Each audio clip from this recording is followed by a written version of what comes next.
إن الحمد لله نحمده ونستعينه ونستغفره ونعوذ بالله من شرور أنفسنا ومن سيئات أعمالنا من يهده الله فلا مضل له ومن يضلل فلا هادي له أشهد أن لا إله إلا الله وحده لا شريك له وأشهد أن محمدا عبده ورسوله يا أيها الذين آمنوا اتقوا الله حق تقاته ولا تموتن إلا وأنتم مسلمون يا أيها الناس اتقوا ربكم الذي خلقكم من نفس واحدة وخلق منها زوجها وبث منهما رجالا كثيرا ونساء واتقوا الله الذي تساءلون به والأرحام إن الله كان عليكم رقيبا يا أيها الذين آمنوا اتقوا الله وقولوا قولا سديدا يصلح لكم أعمالكم ويغفر لكم ذنوبكم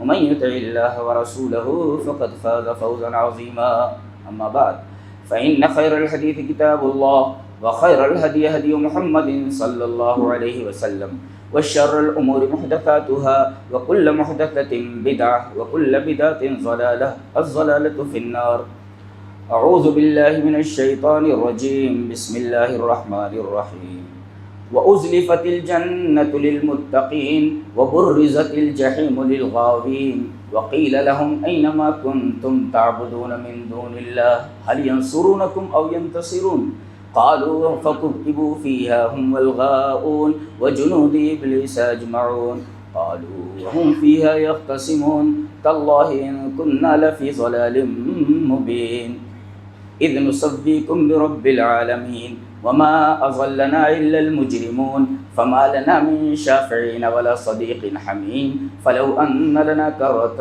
فنكون من المؤمنين.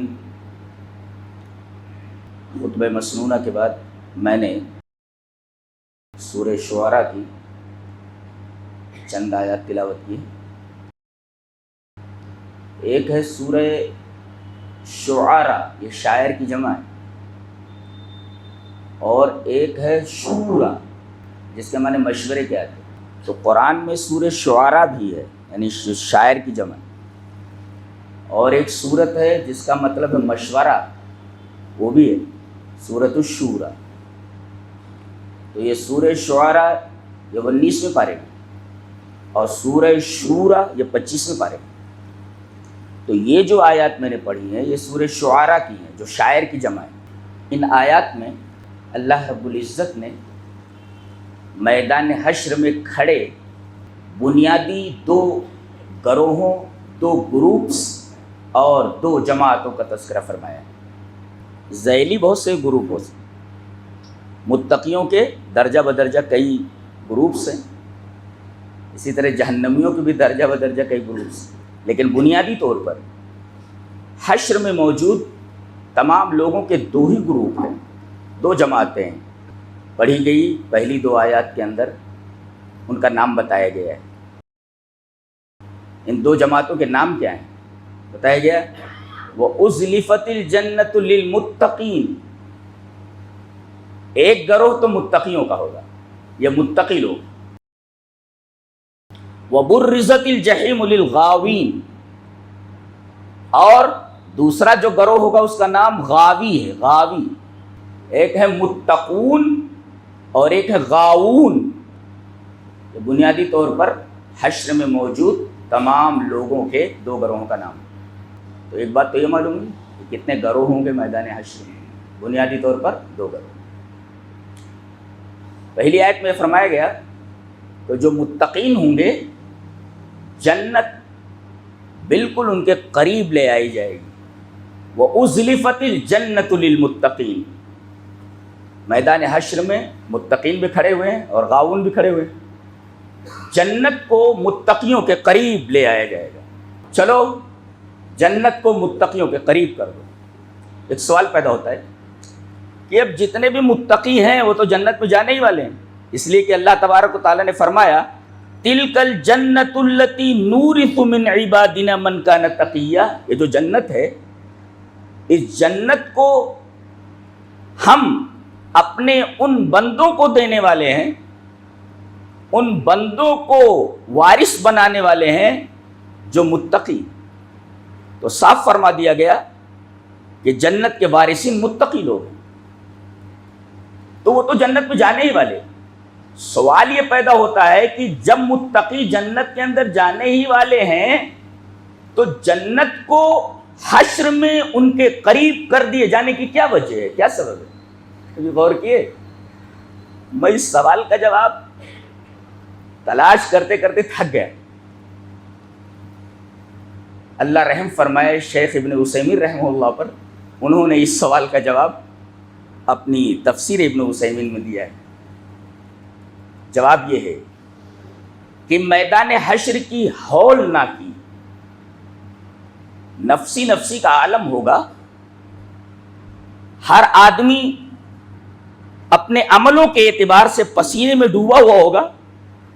گرمی کا ایک خوفناک عالم ہوگا. یہ تو بدنی تکلیف ہے.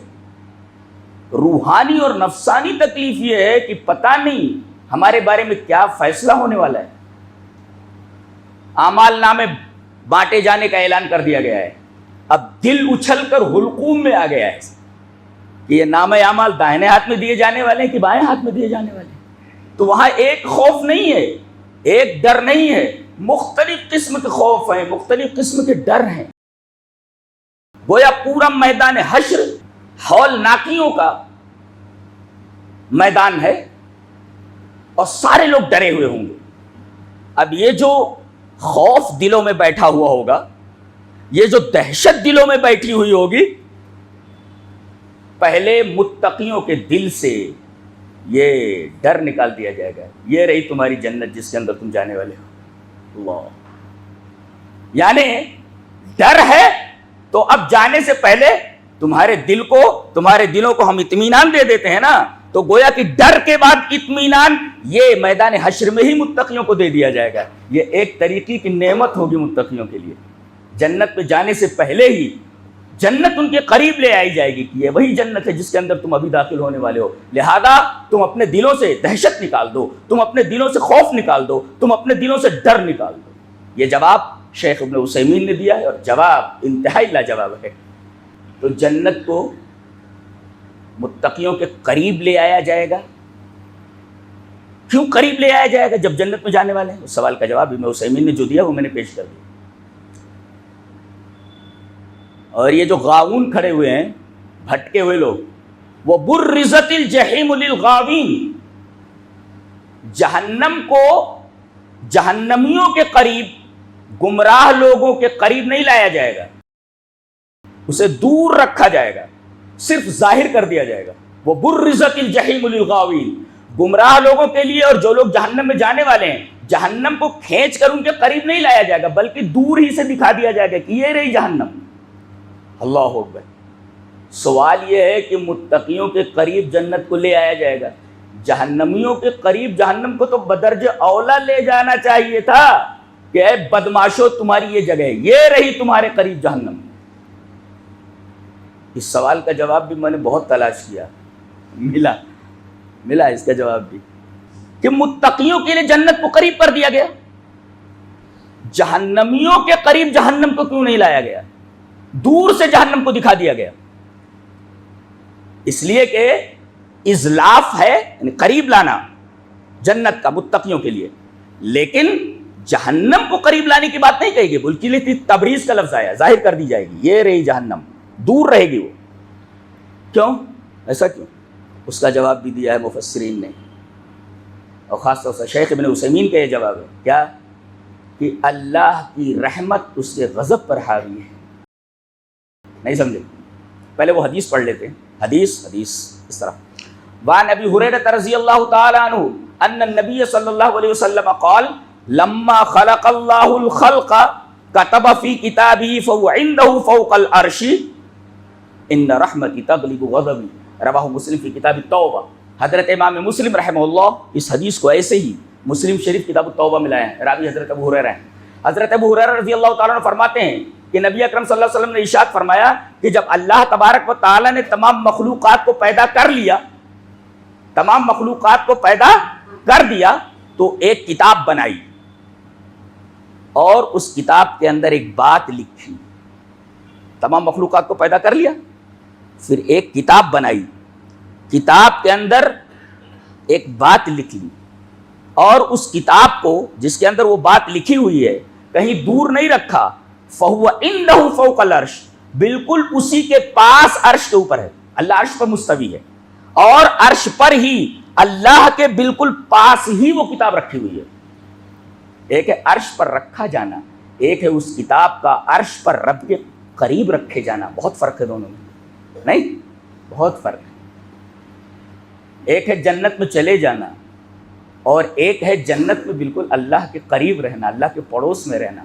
یہ دعا کس نے کی ہے معلوم ہے آپ کو؟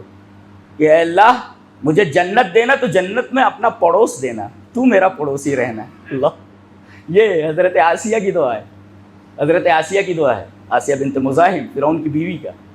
ہماری مائیں اور بہنیں غور کریں کہ کتنی بلند پایا یہ عورت ہیں کہ انہوں نے رب سے جنت مانگی, اور صرف جنت نہیں مانگی بلکہ یہ کہا میرے رب جنت میں ایسی جگہ دے جو بالکل تیرے پڑوس میں ہو. کیسی دعائیں. ہم لوگوں کو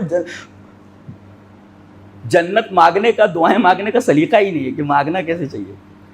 چلو ہم دعا کرتے ہیں اللہ تبارک تعالیٰ سے کہ اللہ ہم مانگ نہیں سکتے, بغیر مانگے ہوئے ہمیں سب کچھ دے دے, بغیر مانگے ہوئے دے دے, ہم کو مانگنے کا طریقہ نہیں آتا ہے. اللہ, تو اس کتاب کے اندر اللہ تبارک و تعالیٰ نے مخلوقات کو پیدا کیا, ایک کتاب بنائی, کتاب کے اندر ایک بات لکھی, اور اس کتاب کو فَهُوَ عِندَهُ فَوْقَ الْعَرْشِ, عرش کے اوپر بالکل اپنے پاس رکھا. اپنے پاس رکھا, اس کو کیا لکھا ہوا ہے؟ فرمایا اِنَّ رَحْمَتِي تَغْلِبُ غَضَبِي, میری رحمت میرے غضب پر حاوی ہے. میں جبار ہوں, قہار ہوں, منتقم ہوں, لیکن ان تمام صفتوں کے اوپر میری صفت رحمت حاوی ہے. تو ان رحمتی تغلب غضبی, میری رحمت میرے غضب پر حاوی ہے. تو اللہ کی رحمت دیکھو کہ جنت کو متقیوں کے قریب لے آیا گیا ہے, لیکن جہنم کو, جہنمیوں کو جب کیوں جانا ہے اس میں, جہنم کو اس سے دور رکھا گیا ہے. ڈالنا تو ہے ہی, لیکن ابھی سے ان کو زیادہ خوف زدہ مت کرو. یہ اللہ کی رحمت ہے جو اس کے غضب کے اوپر حاوی. کتنی بڑی بات ہے. یہ نقطہ بھی, اس سوال کا جواب بھی شیخ ابن عثیمین رحمہ اللہ نے دیا ہے کہ جنت کو متقیوں کے قریب لے آیا جائے گا, جہنم کو قریب کیوں نہیں لایا جائے گا, اس کو دور سے دکھا کیوں جیا جائے گا, تبریز کیوں کی جائے گی. اس کا جواب یہ دیا گیا کہ ان رحمتی تغلب غضبی, اللہ تبارک و تعالیٰ کی رحمت اس کے غضب پر حاوی. ایک نقطہ ملا, آدمی کتنا بھی گنہگار ہو اللہ کی رحمت سے مایوس نہیں ہونا چاہیے. گنہگار کتنا بھی بڑا گناہ کرنے والا ہو, اس کے گناہ پہاڑوں جیسے ہوں, لیکن اللہ کی رحمت اس سے کہیں زیادہ وسیع ہے. گویا اگر گنہگار مایوس ہو جائے تو اس کا مطلب یہ ہوا کہ اس نے اللہ تبارک و تعالیٰ کی رحمت کو بہت چھوٹا سمجھا. یہ اللہ تبارک و تعالیٰ کی رحمت کی توہین ہے. لہذا کسی بھی گنہگار کو اگرچہ اس کے گناہ پہاڑوں کے برابر بھی ہو جائیں, کبھی بھی اللہ تبارک و تعالیٰ کی رحمت سے مایوس نہیں ہونا چاہیے. ان رحمتی تغلب غضبی. اور سب سے بڑی چیز تو مجھے حیرت ہو رہی ہے اس حدیث کے ٹکڑے پر کہ جملہ تو لکھا ہے اس نے, اور اس جملے کو بھی اپنے قریب کر لیا ہے. ان رحمتی تغلب غضبی, کچھ سمجھ میں آ رہا ہے؟ بہت عجیب و غریب بات ہے وہ, اور روایت مسلم کی ہے. اور ایک نکتہ اور بتاتا ہوں, اس روایت کو کہ میری رحمت میرے غضب کے اوپر حاوی ہے, اس کو امام مسلم کتاب التوبہ میں لا رہے ہیں. اس کا مطلب یہ ہوا کتنے بھی گناہ تم سے سرزد ہو جائیں, توبہ کر لو, اس کی رحمت کھڑی ہے تمہیں معاف کرنے کے لیے. اس وجہ سے اس حدیث پاک کو امام مسلم رحمۃ اللہ علیہ کتاب التوبہ میں لائے, ان رحمتی تغلب غضبی. تو گویا جنت کو متقیوں کے قریب لے آیا گیا ہے, جہنم کو صرف ظاہر کر دیا گیا ہے. اچھا, ان دونوں آیتوں کی تفسیر دو جگہوں پر کی گئی ہے. سورہ قاف میں فرمایا گیا وَأُزْلِفَتِ الْجَنَّةُ لِلْمُتَّقِينَ غَيْرَ بَعِيدٍ, جنت کو متقیوں کے قریب لے آیا جائے گا جو دور نہیں ہوگی. اب کہا جائے کوئی چیز دور نہیں ہے تو اس کا اپوزٹ کیا ہوگا؟ ارے بھائی دور نہیں ہے تو اس کا کیا مطلب ہوا؟ پاس ہی ہے نا. تو گویا کہ جنت کو پاس لے آیا جائے گا تو بعید نہیں ہوگی. گویا کہ اس آیت کریمہ کی تفسیر جو سورہ شعراء میں ہے, سورہ قاف میں کی گئی ہے, غیر بعید سے کی گئی, بالکل قریب لے آئے گی. اور جہنم کو دور رکھا جائے گا, اس کی تفسیر سورہ فرقان میں ہے. اللہ نے فرمایا اذا رأتهم من مکان بعید سمعوا لها تغیظا وزفیرا, جہنم دور سے ان کو دیکھے گی، وَإِذَا رَأَتْهُم مِّن مَّكَانٍ بَعِيدٍ، دور جگہ سے جہنم ان کو دیکھے گی، اور یہ لوگ اس کے چنگھاڑ کو اور اس کے جوش کو، اس کے غضب کو سنیں گے دور ہی سے. یعنی ڈرا تو دیا جائے گا لیکن بہت زیادہ نہیں ڈرایا جائے گا. ایک ہے کسی خوفناک چیز کو دور سے دیکھ لینا، ڈر کم لگتا ہے. سانپ دور سے نظر آ جائے تو کم ڈر لگتا ہے، لیکن بالکل پاؤں کے پاس آ جائے تو بہت زیادہ ڈر جاتا ہے آدمی. دیکھ رہے ہیں آپ کتنی نفسیاتی عجیب و غریب کتاب ہے یہ، عجیب و غریب کتاب. میں تو ویسے قرآن حکیم کا چھوٹا سا طالب علم ہوں، میں جب آیات کریمہ پر غور کرتا ہوں تو مجھے بڑی حیرت ہوتی ہے کہ کلام کا یہ انداز بھی ہو سکتا ہے. اور سچ مچ عرش والا جو اتنی بلندی پر ہے، جو اکبر ہے، اس کا کلام بھی اکبر ہی ہے. اچھا، تو ایک متقون ہے. یہ غاؤون کون ہے؟ غاؤون کا معنی کیا ہے وہ سمجھے آپ؟ ایک ہے ضال، راستے سے بھٹک جانا. آنا تھا جعفر نگر، چلا گیا کیمپ میں، اس کو کہتے ہیں بھٹک جانا. اور یہ جو بھٹکنا ہوتا ہے لا علمی کی بنیاد پر ہوتا ہے، اسے معلوم نہیں تھا، اسے معلوم نہیں تھا جعفر نگر کدھر ہے. تو ضلالت جو ہوتی ہے اس کی بنیاد جہالت ہوتی ہے. ضلالت کی بنیاد جہالت ہوتی ہے، اسے معلوم نہیں، لہذا وہ جانا تھا کہیں چلا گیا کہیں. لیکن غاؤون کس کو، غوایت کس کو بولتے ہیں؟ ضلالت تو سمجھ میں آیا کہ بھائی ضلالت کی بنیاد جہالت پر ہے، معلوم نہیں تھا اسے، علم نہیں تھا، لا علمی کی بنیاد پر وہ بھٹک گیا، غلط راستے پر چلا گیا. یہ غوایت کیا ہے؟ جہاں یہ لفظ آئے گا غاؤون، جو غاوی لوگ ہیں، غوایت کیا ہے؟ اس کا جواب بھی شیخ ابن عثیمین رحمہ اللہ نے دیا ہے، بہت پیارا جواب دیا ہے. کتنا بڑا مفسر ہے، بہت عجیب و غریب مفسر ہے ابن عثیمین. وہ کہتے ہیں کہ غوایت کہتے ہیں علموہ ولکن جانبوہ. یہ تفسیر کی ہے انہوں نے. علموہ، لوگوں نے جانا کہ یہ راستہ حق ہے، یہی حق کا راستہ ہے، جاننے کے بعد بھی راستے سے کترا گئے، ان کو کہتے ہیں غاؤون. ضالون کو معلوم ہی نہیں تھا کہ راستہ سیدھا کون سا ہے، لیکن غاؤون کو معلوم تھا کہ راستہ سیدھا کون سا ہے. جاننے کے باوجود کہ یہ راستہ سیدھا ہے اور یہی راستہ ہے، جان بوجھ کر کے اس راستے سے ہٹ گئے. علموہ، راستے کو جانا انہوں نے کہ یہی راستہ حق ہے، یہی جنت کا راستہ ہے. ولیکن جانبوہ، جان بوجھ کر کے حق کے راستے سے ہٹ گئے، دیٹ از کالڈ غاؤون. یہ ضالون اور غاؤون میں فرق ہے. اللہ نے فرمایا یہ جان بوجھ کر راستے سے ہٹے ہیں نا، لہٰذا ان کو ایک طرف کھڑا کر دو متقیوں کے مقابلے میں، اور جہنم کو ان کے لیے ظاہر کر دو. یہ ان دو آیات کی تفسیر بھی ہوئی، ہلکی سی تفسیر. وَأُزْلِفَتِ الْجَنَّةُ لِلْمُتَّقِينَ وَبُرِّزَتِ الْجَحِيمُ لِلْغَاوِينَ. کھڑے کر دیے گئے دونوں. اب آواز آ رہی ہے وَقِيلَ لَهُمْ أَيْنَ مَا كُنْتُمْ تَعْبُدُونَ مِن دُونِ اللَّهِ. اے سنو، یہ گمراہ لوگ، یہ غاوی لوگ، کہاں ہیں تمہارے وہ معبود جن کی تم اللہ کے علاوہ عبادت کرتے تھے؟ اینما کنتم تعبدون من دون اللہ، اللہ کے علاوہ جن کی تم عبادت کرتے تھے کہاں ہیں؟ دکھائی دے رہے تم کو؟ خاموشی ہے، کوئی جواب نہیں. اب پھر کہا جا رہا ہے هل ينصرونکم او ينتصرون، کیا یہ تمہاری مدد کر سکتے ہیں؟ دنیا میں جن کی تم پوجا پاٹ کرتے رہے، جن کی تم عبادت کرتے رہے، جن کو تم حاجت روا مانتے رہے، جن کو تم مشکل کشا مانتے رہے، جن کے مزاروں کے اوپر تم چادریں چڑھاتے رہے. اللہ، هل ينصرونکم، آج یہ تمہاری مدد کر سکتے ہیں؟ او ینتصرون، یا خود اپنی مدد کر سکتے. بتایا گیا جو اپنی مدد نہ کر سکے وہ دوسروں کی مدد کیا کرے گا؟ اللہ فرمائے گا یہ آج اپنی مدد نہیں کر سکتے، تمہاری مدد کیا کریں گے؟ هل ينصرونکم او ینتصرون، کیا یہ تمہاری مدد کر سکتے ہیں؟ ارے یہ تمہاری مدد کیا کریں گے؟ او ینتصرون، یہ اپنی مدد نہیں کر سکتے. ہمارے پڑوسی ملک میں بتایا گیا کہ ایک قبر ہے، قبر کے اوپر پنکھا لگا ہوا ہے. یہ کون سے بابا ہیں؟ پنکھے شاہ بابا. کون سے بابا ہیں؟ پنکھے شاہ بابا. پوچھا گیا کہ قبر کے اوپر یہ پنکھا کیوں لگا ہوا ہے جس کی وجہ سے یہ حضرت پنکھے شاہ بابا کے نام سے مشہور ہے؟ بتایا گیا تاکہ اس قبر کے اوپر پرندے بیٹ نہ کریں، گندگی نہ کریں، اور اس پنکھے کی ہوا کی وجہ سے مکھیاں بیٹھ کر کے گندگی نہ کریں. ارے جو مکھیوں کو نہ ہٹا سکتا ہو، جو خود پنکھے کا محتاج ہو، مکھیوں کو ہٹانے کے لیے وہ تمہاری مدد کیا کر سکتا ہے؟ هل ينصرونکم او ینتصرون، کیا یہ تمہاری مدد کر سکتے ہیں؟ ارے یہ تمہاری مدد کیا کریں گے؟ او ینتصرون، یہ اپنی مدد نہیں کر سکتے۔ اب حکم ہوگا چلو پکڑو ان کو جتنے بھی ہیں بدماش، فَكُبْكِبُوا فِيهَا هُمْ وَالْغَاوُونَ، ایک ایک لفظ جیسے موتی ہو پلس رکھ دیے گئے ہوں اپنی جگہ۔ فَكُبْكِبُوا، کب کب کب کب، آواز دیکھ رہے کب کب۔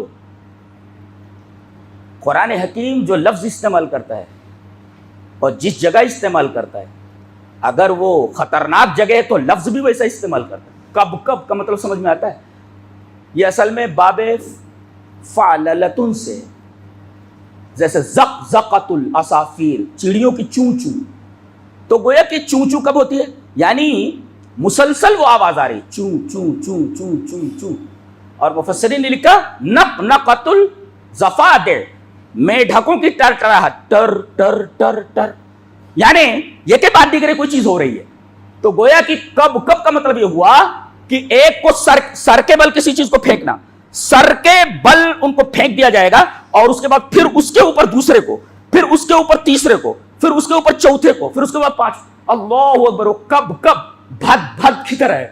وہ لفظ بھی ویسے سچویشن کے اعتبار سے لایا گیا ہے، جیسی سچویشن ویسا لفظ لایا گیا، حالانکہ لفظ دوسرا بھی لایا جا سکتا تھا کہ ان کو بعض کو بعض کے اوپر پھینک دیا گیا، طرح بعض ہی مانا بعض کو بعض کے اوپر پھینک دیا گیا، لیکن طرح لفظ نہیں لایا گیا، بلکہ ریدم والا وہ لفظ لایا گیا۔ یہ لفظ خود بتا رہا ہے کہ اسی انسان کا کلام نہیں ہو سکتا، رب تعالی ہی ایسی بات کر سکتے ہیں۔ سبحان اللہ وبحمدہ، سبحان اللہ العظیم۔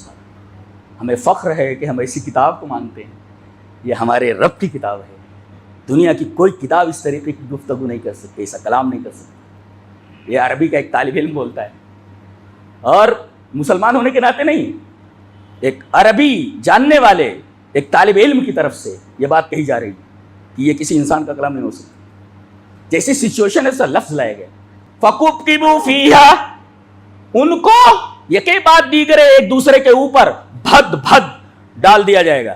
اچھا، ہم ان کو، والغاؤون اور گمراہ لوگوں کو، یہ بھی قابل غور بات ہے۔ پہلے ہم کو ڈالا جائے گا، ہم، یہ ہم کون ہے؟ وہ لوگ کون؟ جن کی عبادت کی جاتی تھی۔ اللہ تبارک تعالیٰ نے ان کا نام بھی نہیں لیا ہے، یہ جن کی تم عبادت کرتے اس لائق نہیں ہے کہ ان کا نام لیا جائے۔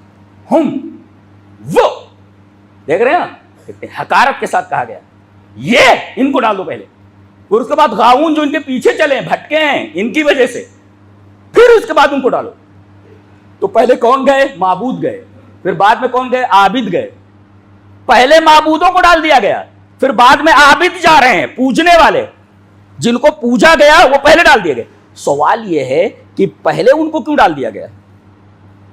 معبودوں کو جن کی عبادت کرتے تھے۔ دیکھو نیتا جی اگر باہر ہوں اور ان کا کوئی فالوور کسی جرم میں جیل میں چلا گیا تو اسے اطمینان رہے گا، ہے نا نیتا جی باہر نکال لیں گے تو اطمینان رہے گا، لیکن نیتا جی اندر پہلے چلے گئے تو فالوورز باہر کھڑے ہیں تو اب تو کوئی امید ہی نہیں رہی گی۔ اللہ نے فرمایا ساری امیدیں ختم، ہم لا کر کے بتایا گیا کوئی امید مت رکھیے، یہ ہے ہمارے رب کا کلام، اس طرح بولتا ہے۔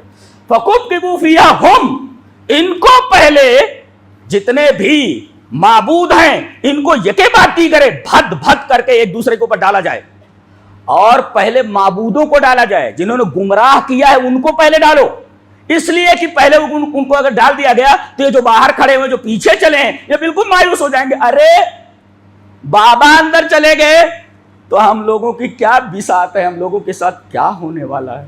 یہ لفظ بھی ڈرا دیتا ہے، ہم، اور اللہ تبارک و تعالیٰ نے ان کا نام نہیں لیا، یہ کون ہے یہ معبود؟ ہم، یہ لوگ ہے، ان کی کوئی حقیقت ہے کیا؟ ان کا نام بھی نہیں لیا اللہ نے۔ تو فَكُبْكِبُوا فِيهَا، ہم، ڈال دیا جائے گا اوندھے منہ لوگوں کو یہ کے بعد دیگرے، کہاں؟ فیہا، جہنم میں، کن کو؟ ہم، ان کو، یعنی معبودوں کو، والغاؤون، اور بعد میں ان کے فالوورز۔ پہلے ان کو کیوں، بعد میں ان کو بتا دیا گیا۔ تو ایک ہیں معبود جن کو پہلے ڈالا گیا، جن کی عبادت کی جاتی تھی، اور ایک ہیں پجاری پوجا کرنے والے فالوورز، ان کے پیچھے جانے والے. تیسرے بھی ہیں حضرت. کون ہے یہ جو بھٹکے ہیں، جن کی وجہ سے ان کی عبادت کی جا رہی تھی اور یہ عبادت کرتے تھے، جن کی وجہ سے یہ معبود بنے اور جن کی وجہ سے یہ عابد بنے. یہ کون ہے؟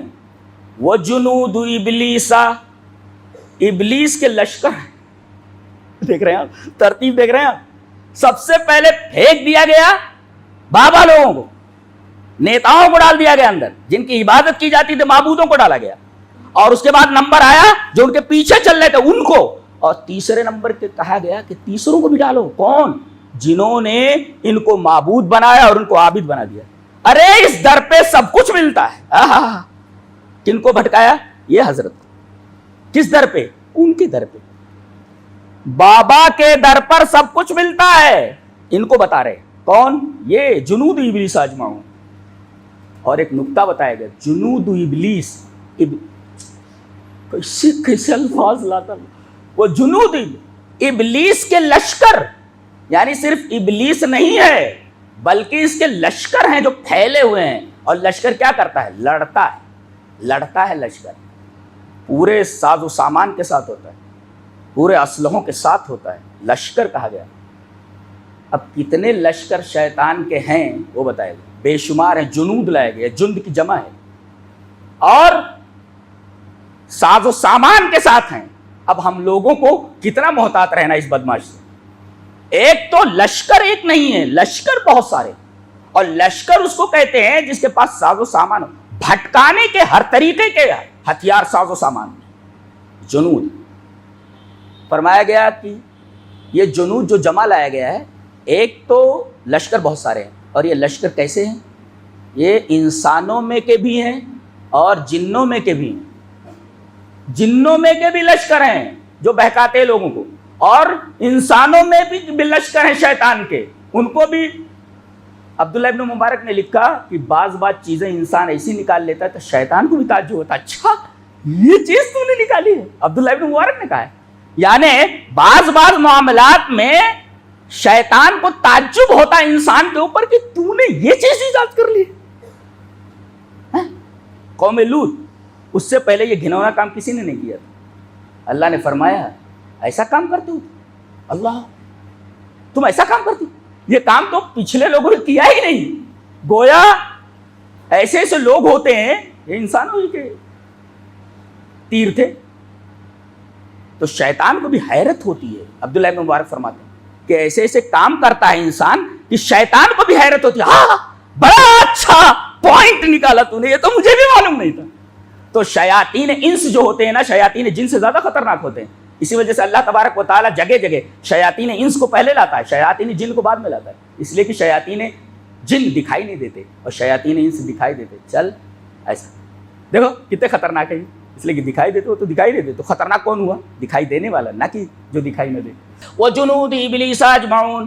ایک نقطہ اور ملا کہ جو لوگوں کو گمراہ کرنے والا ہو وہ ابلیس کے لشکر میں سے ہے، اور جو لوگوں کو ہدایت کی طرف بلانے والا ہو وہ جنود اللہ میں سے ہے، اللہ کے لشکر میں سے. اللہ تو ایک جنود اللہ ہے اور ایک جنود ابلیس ہے.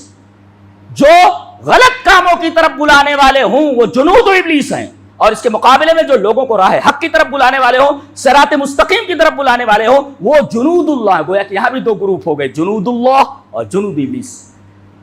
ایک بات اور بولتا ہوں، یہاں جنود الشیطان کیوں نہیں کہا گیا؟ جنود ابلیس کیوں کہا گیا؟ اس کا نام کیوں لیا گیا؟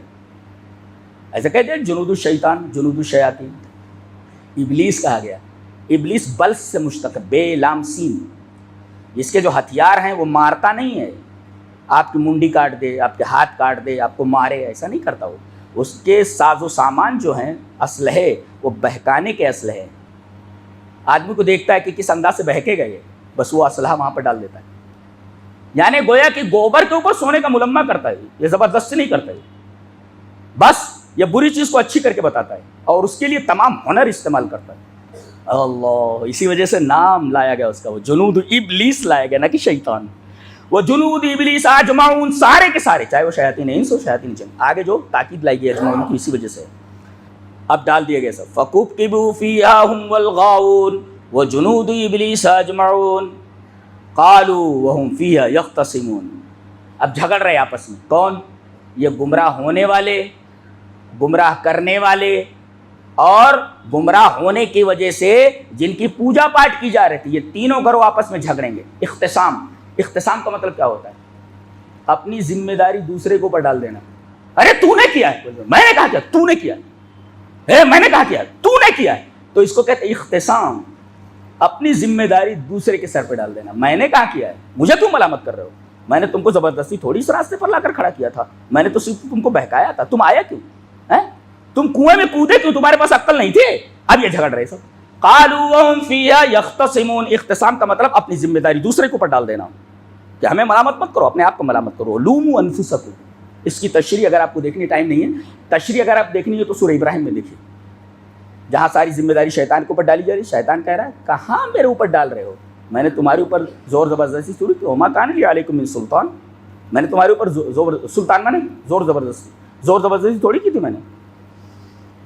میں نے تم کو بلایا تو تم آ گئے. عقل نہیں تھی، اللہ نے عقل دی تھی. تو اب دیکھو، عقل کو خراب کرنے والا یہی، لیکن یہ کہہ رہا ہے اللہ نے تم کو عقل نہیں دی تھی. نکتہ یہ ملا کہ اللہ نے جو عقل دی ہے اس کو صحیح سے استعمال کرو. اس کے بارے میں پوچھا جائے گا. کیا؟ ان السمع والبصر والفؤاد. آنکھ، کان، عقل، سب کے بارے میں پوچھا جائے گا. عقل دی تھی سوچنے کے لیے، کہ نہیں بیل کی طرح، بھیڑ کی طرح کسی کے پیچھے چلے جاؤ. ایک بھیڑ جا رہی ہے، وہ ٹرین آ رہی ہے ادھر سے اور پٹری کے پیچھے پہنچ گئی. اب پیچھے والوں کو دیکھنا چاہیے نا، یہ کٹ جائے گی ہم لوگ بھی کٹ جائیں گے. چل بھیڑ چل، جس کو بھیڑ چل بولتے. تو وہ جنود ابلیس اجمعون قالوا وهم فیہا یختصمون. اب جھگڑ رہے، جھگڑنے کے بعد اعتراف کر لیتے. تاللہ ان کنا لفی ضلال مبین. اللہ کی قسم ہم کھلی گمراہی میں تھے. اعتراف کر لیا. اس کا مطلب یہ ہے کہ آدمی اپنی گمراہی کا اس وقت تک یقین نہیں کرتا اور اعتراف نہیں کرتا جب تک کہ کسی مصیبت سے دوچار نہ ہو جائے. اور سب سے بڑی مصیبت جہنم ہے، یہ اللہ کا غضب ہے، اور جنت یہ اللہ کی رحمت ہے. جنت اللہ کی رحمت اور جہنم اللہ کا غضب، اللہ کا غصہ. ایک ہے گمراہی اور ایک کھلی ہوئی گمراہی. یہ کھلی ہوئی گمراہی کیا ہے؟ یہ ضلال مبین کہا گیا، صرف ضلال نہیں کہا گیا.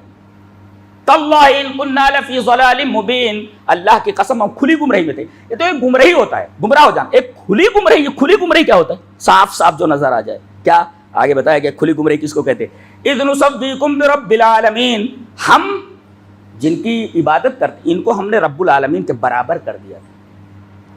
دیکھو برابر کرنا، اگر پانی لینا ہے تو ڈول اور رسی کا وسیلہ ضروری ہے. چھت پر چڑھنا ہے تو سیڑھی کا وسیلہ ضروری ہے. ارے بھئی یہ کس کی مثال دے رہے ہو؟ یہ مخلوق کی مثال ہے. تو خالق کو مخلوق کے برابر کیسے کر دے رہے ہو؟ فلا تضربوا للہ الامثال. اللہ عرش پر مستوی ہے تو عرش بڑا یا چھوٹا ہے؟ اگر عرش بڑا ہے اللہ چھوٹا ہے نعوذ باللہ، تو پھر اللہ اکبر نہیں رہا. اور اگر عرش چھوٹا ہے تو اللہ عرش پر نہیں ہوا. ابھی دیکھو یہ سب قیاسات ہیں. یہ خالق کو مخلوق کے برابر، ارے ایک نوکر ایک مالک کے برابر نہیں ہو سکتا ہے، غلام ایک آقا کے برابر نہیں ہو سکتا، تو خالق مخلوق کے برابر کیسے ہو سکتا ہے؟ اور ہم لوگ یہی کرتے تھے، اذ نصدیکم برب العالمین. ہم رب العالمین کے برابر کر دے رہے تھے ان کو. جیسے اللہ سنتا ہے بابا بھی سنتے ہیں، اللہ جیسے مشکل کشا ہے یہ قبر والا بھی سنتا ہے. تو اللہ کے برابر کر دینا ہوا. یہ برابری طاعت کے اندر، تابعداری میں. یہ جو ہے برابری، یہ اطاعت میں، یہ برابری عبادت میں، یہ برابری محبت میں. جیسے اللہ سے محبت ایسے ان سے محبت، جیسے اللہ کی اطاعت ایسے ان کی اطاعت، جیسے اللہ کے بارے میں عقیدہ ویسے ان کا عقیدہ. یہی تو شرک ہے. اذ نصدیکم برب العالمین. سب سے بڑی گمراہی ہے کہ گمراہی، اور سب سے بڑی گمراہی ہے کوئی اگر کہے کہ خالق اور اس طریقے کی مثالیں دے تو کہہ دینا کہ تم رب العالمین کے برابر کر رہے ہو. یہ تو گمراہی نہیں، کھلی ہوئی گمراہی ہے. ضلال مبین. اذ نصدیکم برب العالمین. اب تین اعترافات ہوئے. ایک اعتراف تو ہم کھلی ہوئی گمراہی میں تھے، یہ اعتراف کہ ہم نے رب العالمین کے برابر کر دیا دوسروں کو. اب تیسرا اعتراف، وما اضلنا الا المجرمون. ہمیں گمراہ کر دیا مجرموں نے. یہ گمراہ کرنے والی ہے تیسرا گروپ ہے جو میں نے بتایا نہیں. ایک ہے عبادت کی جا رہی ہے جن کی، ایک ہے عبادت کرنے والے، ایک ہے ان کو عبادت پر لگانے والے. وہ مجرم کا. مجرم کس کو بولتے ہیں؟ ایک آدمی ہے وہ کسی کو قتل کرتا ہے، مجرم ہے وہ. لیکن اس آدمی کو ایک آدمی نے پکڑ لیا ہے پکڑے ہوئے ہے اور دوسرا آدمی اس کو قتل کر رہا ہے، دونوں مجرم ہیں۔ بلکہ یہ کہو کہ جس نے پکڑا ہے یہ بہت بڑا مجرم ہے، اس سے بڑا مجرم ہے، اگر یہ پکڑتا نہیں تو بھاگ جاتا۔ ہاں تو یہ دونوں مجرم ہیں، اور یہ دونوں جرم ہیں، پکڑنا بھی اور مارنا بھی۔ اسی وجہ سے دنیاوی قانون بھی کہتا ہے کہ جس نے پکڑا اس کو بھی اندر ڈالو، اور جس نے قتل کیا اس کو بھی اندر ڈالو۔ تو وما اضلنا الا، ایک ایک لفظ بڑا عجیب و غریب ہے۔ وما اضلنا الا المجرمون، گمراہ کرنے والے کون؟ صرف اور صرف مجرم، یہ مجرم، انہوں نے ہم کو پکڑا، سمجھایا، اس وجہ سے ہم گمراہ۔ تو گمراہ یہ ہو، شیطان جن، یہ جن کو گمراہ کیا یہ تو اور بڑا مجرم ہے۔ گمراہ کیسے ہوا؟ اللہ نے عقل نہیں دی تھی۔ وما اضلنا الا المجرمون۔ اب دیکھیں گے کوئی سفارشی ہے؟ دنیا میں تو بہت سارے سفارشی ہیں، چلو بلا لو بھائی، الٹی پلٹی سفارش کر دو، چاہے حق ہو چاہے باطل ہو، کبھی بھی ناحق کی سفارش نہیں کرنا، اور حق کی تائید ہمیشہ کرتے رہنا۔ جی ہم لوگ نمازوں میں اگلی صف میں رہیں گے، روزہ کبھی نہیں چھوڑیں گے، توفیق دے گا اللہ تو حج بھی کر کے آئیں گے، لیکن کتنی بڑی بڑی عبادتیں آپ چھوڑ دیتے ہیں کہ کوئی مسلمان کسی مصیبت میں ہے آپ اس کی مصیبت دور کر دیں۔ اللہ کے رسول نے فرمایا کوئی دنیا میں کسی کی مصیبت دور کر دے تو اللہ حشر میں اس کی مصیبت دور کر دے۔ اتنی بڑی نیکیاں ہم لوگ کہاں لے رہے ہیں؟ وہ جب روٹین ہے، چل رہے ہیں بیچارے ہم لوگ بیل کی طرح، بہت ساری چیزیں اور بھی۔ اب دیکھے گا وہ شافع اور دوست کو دیکھے گا، یہاں شافعین جمع لایا گیا اور صدیق واحد لایا گیا، دوست کے بارے میں ایک صدیق واحد ہے، اصدقہ نہیں لایا گیا۔ شافعین شافع کی جمع یہاں بتایا گیا کثرت الشفعاء، یعنی سفارش کرنے والے بہت مل جاتے ہیں۔ آپ بھی آ جاؤ، آپ بھی آ جاؤ، آپ بھی آ جائے، ذرا تھوڑا بول دیجئے میری طرف سے، تو سفارش کرنے والے بہت سے مل جائیں گے۔ اس وجہ سے شافعین کو جمع لایا گیا کہ سفارش کرنے والے بہت مل جاتے ہیں۔ ولا صدیق حمیم، دوست کو ایک لایا گیا، دوست بہت کم ملتے ہیں، اسی وجہ سے واحد لایا گیا۔ فرمایا گیا یہاں شافع بھی نہیں ہے کوئی اور کوئی دوست بھی نہیں ہے، اور وہ بھی ہر دوست دوستی کے لائق نہیں ہوتا، حمیم آگے لایا گیا، ولا صدیق حمیم، پکا دوست، خالص دوست۔ کیا کتاب ہے اللہ، ایک ایک لفظ حیرت زدہ کر دینے والا ہے، ڈرا دینے والا ہے۔ کوئی سفارش کرنے والا نہیں، حالانکہ سفارش کرنے والے بہت ہوتے ہیں۔ ولا صدیق حمیم، دوست تو بہت ہوتے ہیں، ولا حمیم، ایک تو دوستوں کی کمی ہے، اور دوست مل جائیں تو حمیم بھی نہیں ہوتے کہ آپ کی مصیبت میں کام آ سکے۔ دوستی کائے کی دوستی ایسی؟ دوستی کا دم بھرتے ہو صدیق، لیکن حمیم نہیں ہو تم۔ اللہ نے فرمایا دوست وہاں ہوں گے، تو دوست تو کام آتا ہی ہے، لیکن زیادہ کام کون آتا ہے؟ جو خالص دوست ہو۔ تو اگر خالص دوست بھی ہوگا وہ بھی کام نہیں آئے گا، سفارش کرنے والے آپ کی سفارش کے لیے نہیں آئیں گے۔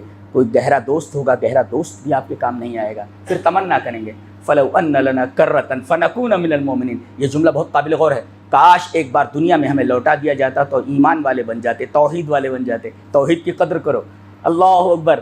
تیسرے پارے کے آخر میں فرمایا گیا ملؤ الارض ذہبا، اگر ایمان کو اور توحید کو پوری دنیا بھر کا سونا دے کر بھی حاصل کرنا چاہو نہیں حاصل کر سکتے۔ قیامت کے دن بولے گا آدمی دنیا بھر کا سونا اللہ فرما رہا ہے اگر یہ دے دیں تو ایمان نہیں ملنے والا۔ تو گویا کہ ایمان کی اور توحید کی قدر و قیمت قرآن نے کیا سمجھائی ہے؟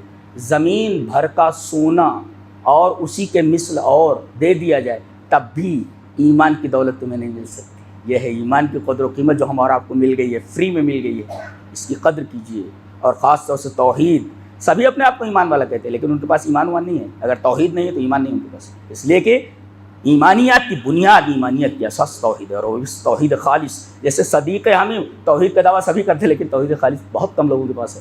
اللہ ہمیں نیک عمل اور اچھی سمجھ کی توفیق عطا فرمائے۔ وآخر دعوانا الحمدللہ۔